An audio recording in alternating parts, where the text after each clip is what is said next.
शुरुआती संगीत। कभी सोचा है आखिर भारत दुनिया का सबसे ज्यादा आबादी वाला देश बना कैसे? ये एक ऐसा सवाल है ना जिसके जवाब हम सबने सुने हैं, पर वो अक्सर अधूरे से लगते हैं। तो चलिए आज इस विश्लेषण में इसकी असली वजह की तह तक चलते हैं। सबसे पहले तो जरा इस आंकड़े के पैमाने को समझिए। 147 करोड़ लोग, मतलब 1.47 अरब। हम चीन को भी पीछे छोड़ चुके हैं। और जो बात इससे भी ज्यादा चौंकाने वाली है वो ये है कि दुनिया की लगभग 18% आबादी भारत में रहती है और जमीन हमारे पास दुनिया की कुल जमीन का सिर्फ 2% है। सोचिए जरा इस असंतुलन को। तो सवाल वही है, इतनी बड़ी आबादी के पीछे की असली वजह क्या है? चलिए सबसे पहले उन आम वजहों को देखते हैं जिन्हें हम सब इसका जवाब मानकर चलते हैं। अक्सर क्या सुनने को मिलता है? गरीबी, शिक्षा की कमी, या फिर उत्तर प्रदेश और बिहार जैसे राज्यों की ज्यादा जन्मदर। देखिए, ये बातें अपनी जगह हैं। इन राज्यों की आबादी वाकई बहुत ज्यादा है, पर यह पूरी कहानी नहीं है। ये तो बस सतह की बातें हैं। असली वजह वो तो कुछ और ही है, जो हमारे आपके नियंत्रण से बहुत बहुत दूर है। असल में इस पहेली का जवाब हमें समाजशास्त्र की किताबों में नहीं मिलेगा। इसका जवाब छिपा है भूगोल में। जी हाँ, भारत की जमीन में, इसी मिट्टी में हमारी इतनी बड़ी आबादी का राज दफन है। बिल्कुल सही सुना। भारत की इस विशाल आबादी का सबसे बड़ा, सबसे बुनियादी कारण यहाँ का भूगोल है। और ये कोई आज की या 100-200 साल पुरानी बात नहीं है। हम बात कर रहे हैं हजारों सालों की। हजारों साल से भारत की भौगोलिक बनावट ही वो वजह है जिसने इसे दुनिया का सबसे घनी आबादी वाला क्षेत्र बनाए रखा। और इस पूरी भौगोलिक कहानी का जो हीरो है वो है सिंधु गंगा का मैदान, मतलब हमारा इंडो गैंजेटिक प्लेन। जरा सोचिए, जब हिमालय बना तो उसके बाद करोड़ों सालों तक वहां से निकलने वाली नदियों ने अपने साथ उपजाऊ मिट्टी बहाकर लाई और उसी से बना ये विशाल मैदान। खेती के लिए ये किसी वरदान से कम नहीं है। ये मैदान कितना असाधारण है, इसका अंदाजा लगाने के लिए चलिए इसकी तुलना दुनिया की दूसरी महान सभ्यताओं से करते हैं। ये चीन के उत्तरी मैदान से लगभग 2 गुना बड़ा है, और मिस्र की नील नदी घाटी से उससे तो ये 20 गुना से भी ज्यादा बड़ा है। अब इतने बड़े, इतने उपजाऊ इलाके का मतलब क्या हुआ? सीधा सा मतलब है सदियों तक ज्यादा से ज्यादा अनाज पैदा करने की क्षमता और कहीं ज्यादा लोगों का पेट पालने की ताकत। लेकिन कहानी सिर्फ आकार पे खत्म नहीं होती।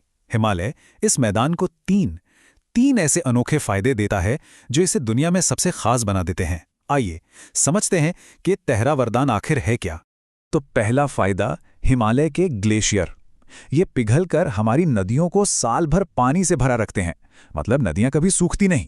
दूसरा, यही पहाड़ मॉनसून की हवाओं के लिए एक दीवार की तरह खड़े हो जाते हैं, जिससे इस पूरे इलाके में जबरदस्त बारिश होती है। और तीसरा, ये उत्तर से आने वाली बर्फीली हवाओं को रोक लेते हैं, जिससे हमारी जमीन पर खेती के लिए एक शानदार मौसम बना रहता है। अब इन तीनों को मिला दीजिए, नतीजा हजारों सालों से साल में 2 बल्कि 3 फसलें उगाने की क्षमता।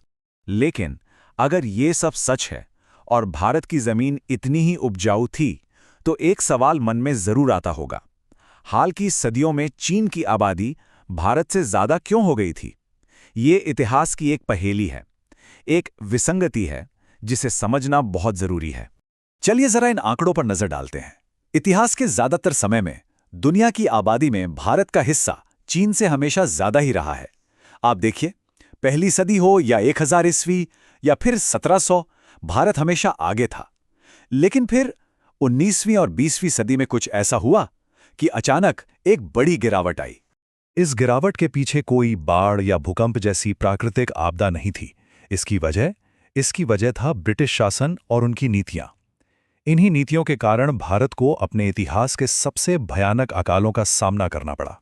आंकड़े बताते हैं कि 1770 से 1947 के बीच भारत में 25 बड़े अकाल पड़े और इनमें करीब 3 से 3.5 करोड़ लोगों की जान चली गई।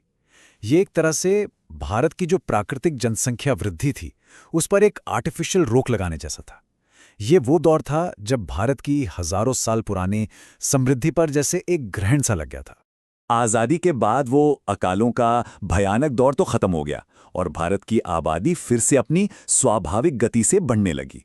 लेकिन अब आज के दौर में सवाल ये है कि जो भूगोल 4000 सालों से हमारे लिए एक वरदान साबित हुआ, क्या वो हमेशा ऐसा ही रहेगा? उसका भविष्य क्या है? तो अब अगली बार जब कोई ओवर पॉपुलेशन या अधिक जनसंख्या की बात करें तो कहानी को इस नए नजरिए से देखने की जरूरत है। असल में भारत ओवर पॉपुलेटेड नहीं बल्कि ज्योग्राफिकली ब्लेस्ड यानी भौगोलिक रूप से एक धन्य देश है। हमें प्रकृति से एक ऐसी जमीन मिली है जो स्वाभाविक तौर पर एक बहुत बड़ी आबादी का पेट भरने में सक्षम है। और हाँ, एक और बहुत जरूरी बात, भारत की जनसंख्या अब अपने आप स्थिर हो रही है। हमारी जो फर्टिलिटी रेट है वो 1.9 पर आ चुकी है, जो 2.1 के रिप्लेसमेंट लेवल से भी कम है। इसका सीधा सा मतलब यह है कि आने वाले कुछ दशकों में भारत की आबादी बढ़ेगी नहीं बल्कि स्थिर होकर धीरे धीरे कम होने लगेगी। लेकिन कहानी में एक बहुत बड़ा लेकिन है। एक बहुत बड़ी चुनौती हमारे सामने खड़ी है। हमारा यही भौगोलिक वरदान आज क्लाइमेट चेंज यानी जलवायु परिवर्तन की वजह से एक बहुत बड़े खतरे में है। हिमालय के ग्लेशियर्स 65% ज्यादा तेजी से पिघल रहे हैं। मॉनसून का पूरा पैटर्न बिगड़ रहा है। जमीन के नीचे का पानी तेजी से खत्म हो रहा है और नदियां और जंगल, उनकी हालत तो हम सब जानते ही हैं। तो आखिर में सबसे बड़ा सवाल यही बचता है, जिस भूगोल ने हमें 4000 सालों तक एक वरदान की तरह पाला पोसा, क्या हम अपनी गलतियों से उसे एक अभिशाप में बदल देंगे? ये एक ऐसा सवाल है जिसका जवाब हम सबको मिलकर ढूंढना है और तय भी करना है।